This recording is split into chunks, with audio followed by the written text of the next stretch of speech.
அனைவருக்கும் வணக்கம். இது டிசம்பர் மாத பலன். கும்பராசிக்கானது. நல்ல ஒரு முன்னேற்றம், வளர்ச்சி எல்லாமே இருக்கிற மாதிரி மாசம் சூப்பரா தான் இருக்கும். பெரிய ஊக்கத்த தரக்கூடிய மாதமா தான் இருக்கும். உங்ககிட்ட நல்ல ஒரு தன்னம்பிக்கையும், உறுதியும் ஏற்படுற விதத்தில பல கிரகங்கள் இருக்கு. குறிப்பா சொல்லணும்னா, உங்க ராசிக்கு 10ஆம் இடத்துல சூரியனும், 11ஆம் இடத்துல சூரியனும் இருக்கிறது நல்ல ஒரு முன்னேற்றத்தை ஏற்படுத்துற மாதிரி இருக்கும். சந்திரன் பார்த்தீங்கன்னா, ஒரு மாசம் ஒரு ரவுண்ட் வராரு. மத்தபடி ஒரு 5, 6 நாள தவிர்த்தீங்கன்னா, மத்த நாட்கள் உங்களுக்கு சாதகமா தான் இருக்கும். செவ்வாய் பார்த்தீங்கன்னா, 10ஆம் இடத்துலயும், 11ஆம் இடத்துலயும் இருக்கிறது நல்ல ஒரு வளர்ச்சிய ஏற்படுத்தி குடுக்கும். தன்னம்பிக்கைய குடுக்குற மாதிரி இருக்கும். புதன் பார்த்தீங்கன்னா, உங்களோட 9ஆம் ராசியிலயும், 10ஆம் ராசியிலயும் இருக்கிறது நல்ல ஒரு அ அறிவுத்திறனையும், நல்ல ஒரு புத்திசாலித்தனத்தையும் குடுக்குற மாதிரி இருக்கு. தொழில்லயும், வேலையிலயும் நல்ல வ புதிய யுக்திகள கையாள்றதுக்கான வாய்ப்புகள் அதிகமா இருக்கு. குரு பார்த்தீங்கன்னா 6ஆம் இடத்துலருந்து 5ஆம் இடத்துக்கு போறாரு. திரும்பியும் பேக் டூ பெவிலியன் நல்ல ஒரு வளர்ச்சி, நல்ல ஒரு சந்தோஷம், திருப்தியான மனநிலையோட மாசத்த ஆரம்பிக்கிற மாதிரி இருக்கும். கு அ சுக்கிரன் பார்த்தீங்கன்னா, ப ப 10ஆம் இடத்துலயும், 11ஆம் இடத்துலயும் இருக்கிறாரு. சனி பகவான் 2ஆம் இடத்துல அவரு தான் கொஞ்சம் டிராபேக் அடிக்கிறாரு. கும்ப ராசியில ராகு இருக்கிறது, மனசுல ஏகப்பட்ட எண்ணங்கள். எதுவா இருந்தாலும் தெளிவா யோசிங்க, நிதானமா யோசிங்க. எதுக்கும் அவசரப்படாதீங்க. கேது பார்த்தீங்கன்னா, 7ஆம் இடத்துல சிம்மத்தில இருக்காரு. கொஞ்சம் தொணக்கிட்ட கவனமா பார்த்து பேசுனீங்கனாலே போதும். சூழ்நிலைகள கையாள்றதுல கவனமா இருந்தா போதும். பிரச்சனைகள் பெருசா இருக்காது. உங்களோட அ அ பலன்கள பார்த்தீங்கன்னா, நல்ல ஒரு பெரிய ஊக்கம் இருக்கும். நல்ல ஒரு நம்பிக்கை இருக்கும். உங்ககிட்ட நல்ல ஒரு உயர்ந்த உற்சாகம் இருக்கிற மாதிரி இருக்கு. வேலையில உங்களோட ஆதிக்கமும், மதிப்பும் உயரக்கூடிய மாதிரிமா இருக்கு. மேலதிகாரிகள், டாப் மேனேஜ்மெண்ட் கிட்ட இருந்து உங்களுக்கு நல்ல ஒரு முழு ஆதரவும் கிடைக்கும். நல்ல ஒரு எதிர்காலத்துக்கு உண்டான வளர்ச்சி உங்களுக்கு ஆரம்பத்திலிருந்தே தெரிய ஆரம்பிக்கிற மாதிரி இருக்கு. வியாபாரத்தில பொறுத்தளவுக்கு கொஞ்சம் ஸ்டார்ட்டிங்கில சிக்கல் இருக்கிற மாதிரி இருக்கும். ஆனா 8ஆம் தேதிக்கு பிறகு நல்ல ஒரு வளர்ச்சியும், முன்னேற்றமா இருக்கிற மாதிரி இருக்கு. அ அ பிற்பகுதியில நல்ல ஒரு உறுதியான லாபம் 15ஆம் தேதிக்கு மேல இருக்க வாய்ப்புகள் இருக்கு. முதல் பாதியில வருமான வாய்ப்புகள் கொஞ்சம் அதிகமா தான் இருக்கும்.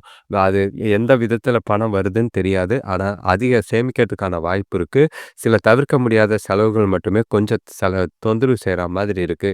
அதுக்கு காரணம் பார்த்தீங்கன்னா, உங்களோட குடும்ப பிரச்சனை, குடும்ப செலவுகளா தான் இருக்கு. திருமணமானவர்களுக்கு பார்த்தீங்கன்னா, பதற்றம் கொஞ்சம் அதிகரிக்கிற மாதிரி இருக்கு. பரஸ்பர முரண்பாடுகள், அதாவது நீங்க சொல்ற கருத்துக்கு அவங்க கிட்ட இருந்து பதில் வராது. அவங்க சொல்ற கருத்துக்கு நீங்க அவாய்ட் பண்ற மாதிரி இருக்கும். இதெல்லாம் சமாளிக்க பொறுமை ரொம்பவே அவசியமா இருக்க வேண்டியது அவசியம். காதல் உறவுகள்ல பார்த்தீங்கன்னா, ஆரம்பத்தில நல்லா தான் இருக்கு. 2வது பாதியில தேவையில்லாத பிரச்சனைகளும், குழப்பங்களும் அதிகரிக்கிற மாதிரி இருக்கும். கவனமா கையாள வேண்டியது அவசியமா இருக்கு. ஏன்னா, செகண்ட் ஹால்ஃப்ல வந்து சில பிரஷர், ஸ்ட்ரெஸ்ஸு 2 பேருக்குள்ளயும் இருக்கிறனால, அத பிரச்சனையாகாம பார்த்துக்கிறது நல்லது. மாணவர்கள பொறுத்தளவுக்கு, உங்களுக்கு கடின உழைப்பு வேண்டிய மாதமா இருக்கும்.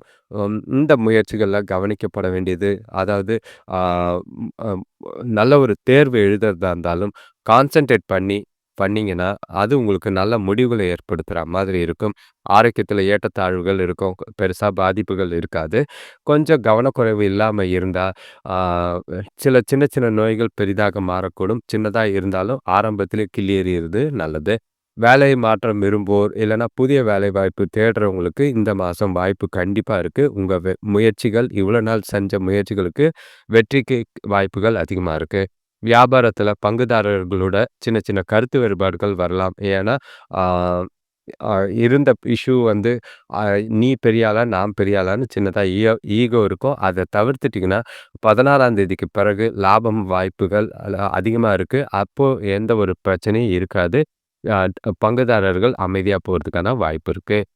வெளிநாட்ல படிக்க நினைக்கிறவங்களுக்கு மாத தொடக்கத்தில வாய்ப்புகள் சாதகமா அமையும். எதுவா இருந்தாலும் 8ஆம் தேதிக்குள்ளேயே பிளான் பண்ணி முடிச்சிருங்க.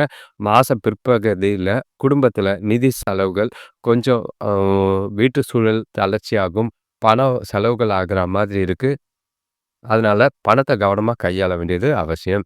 ஆ காதலா இருந்தாலும் சரி, கணவன் மனைவியா இருந்தாலும் சரி, அ கொஞ்சம் 16ஆம் தேதிக்கு பின் கொஞ்சம் உறவுல அமைதியா இருந்து பொறுமையா கொண்டு போனீங்கன்னா நல்லது. மனக்கசப்புகள் எல்லாமே குறையறதுக்கான வாய்ப்புகள் அதிகமா இருக்கு. ஜாலியா டைம் ஸ்பெண்ட் பண்ணலாம். ஹாலிடே ட்ரிப் போறதுக்கான வாய்ப்புகள் அதிகமா இருக்கு. ராகு பார்த்தீங்கன்னா, உங்க ராசியிலேயே இருக்கிறதுனால, கொஞ்சம் ஆரோக்கியத்தில கவனமா இருங்க. எந்த ஒரு பிரச்சனையும் பெருசாக்காம பார்த்துக்குங்க. சீரான பழக்கவழக்கங்கள் அவசியமா இருக்கு. உங்களுக்கு பரிகாரம்னு எடுத்துக்கிட்டா, புதன்கிழமையில விஷ்ணு சஹஸ்ர நாமத்த பிரயாணம் செய்றது நல்லது. அப்புறம் உங்களோட செயல்கள கொஞ்சமா ஒவ்வொரு விஷயத்தையும் யோசிச்சு செஞ்சீங்கன்னா, நல்ல பலன் தரா மாதிரி இருக்கும்.